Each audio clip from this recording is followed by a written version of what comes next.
Добро пожаловать в мой канал. Le Conseil constitutionnel a validé jeudi l'essentiel des mesures du budget pour 2018, qui avait fait l'objet de plusieurs saisines de la part de parlementaires de l'opposition, selon un communiqué, lire aussi plus grand que taxe d'habitation, ISF, flat tax. Les 8 mesures clés du budget 2018. Les sages du Palais Royal ont ainsi donné leur aval à des mesures emblématiques du premier budget du quinquennat Macron: la transformation de l'impôt sur la fortune ISF en impôt sur la seule fortune immobilière IFI, la réforme de la taxe d'habitation, l'introduction du prélèvement forfaitaire unique PFU de 30% sur les revenus de l'épargne et la réforme des aides au logement APL. 3 recours avaient été déposés devant le Conseil par des parlementaires issus des Républicains, mais aussi de la gauche socialiste, communiste et insoumise. Les 2 premiers émanaient de 60 députés et le 3e de 60 sénateurs. Certains, comme Éric Coquerel, de la France insoumise, ont exprimé leur déception.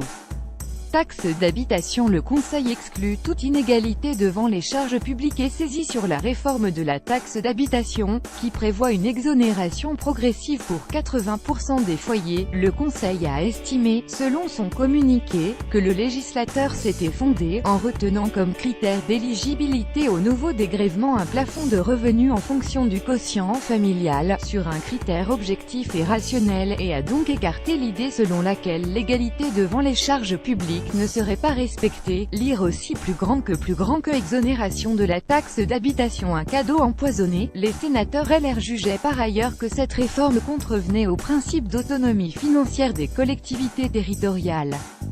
Sur ce point, le Conseil a souligné que le dégrèvement contesté n'affectait pas l'assiette de la taxe d'habitation et ne remettait pas en cause son caractère local. Sur la transformation de l'ISF en IFI, les sages ont globalement jugé conforme à la Constitution l'article concerné. La réforme des aides au logement confirmée sur le prélèvement forfaitaire unique. Le Conseil a aussi écarté les griefs de méconnaissance des principes d'égalité devant la loi et devant les charges publiques, et jugé que les dispositions contestées ne remettaient pas en cause le caractère progressif du montant de l'imposition globale du revenu des personnes physiques. Enfin, le Conseil a jugé conforme à la Constitution la réforme des aides au logement et les règles de fixation des loyers dans le parc locatif social.